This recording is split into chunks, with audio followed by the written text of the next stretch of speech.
नमस्कार. स्वाभिमानी TV news चॅनलच्या बातमीपत्रात आपलं स्वागत. विंचूर येथील लग्न समारंभात चोरी करणाऱ्या एमपी येथील चोरट्याच्या घरातून सोनं रक्कम केले जप्त, चोरटा मात्र फरार.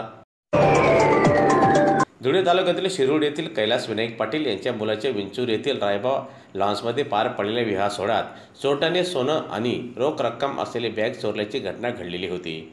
कुटुंबियांनी ही बॅग गाडीत ठेवलेली होती. त्या दरम्यान वाहनाजवळ कोणी नसल्याचा फायदा घेत चोरट्याने ही बॅग लंपास केली. याबाबत धुळे तालुका पोलिसात गुन्हा दाखल करण्यात आलेला होता. परिवेक्षाधीन पोलीस उप अधीक्षक सागर देशमुख यांच्या मार्गदर्शनाखाली पोलीस उपनिरीक्षक कृष्णा पाटील, ललित खळगे यांच्यासह पथकाने एमपी परिसरात संशयित आरोपीच्या घरी धाड टाकली असता घरातून 29 ग्रॅम आणि 15 ग्रॅमचे 2 सोन्याचे दागिने व 20,000 रुपये रोख रक्कम हस्तगत केलेले असून आरोपी अद्याप मात्र फरार असून त्याचा शोध सुरू असल्याची माहिती पोलीस प्रशासनातर्फे देण्यात आली. नमस्कार, मी प्रोबेशनरी डीवायएसपी सागर देशमुख, धुळे तालुका पोलीस स्टेशनचा इंचार्ज.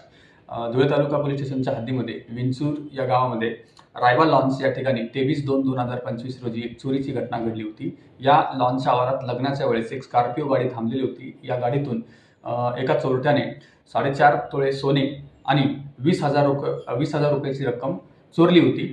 त्यानुसार आम्हाला माहिती मिळताच आम्ही पोलीस अधीक्षक श्रीकांत धिवरे सर, त्यानंतर ॲडिशनल एस पी साहेब किशोर काळे आणि SDPO साहेब भांबरे सर यांना ही माहिती दिली. त्यांच्या मार्गदर्शनानुसार आम्ही कामास लागलो. तपासाची सूत्रे जलदगतीने हलण्यास सुरुवात झाली. आरोपीच्या घराची झडती घेतली असता आम्हाला आरोपीच्या घरी हा पूर्ण मुद्देमाल आढळून आला.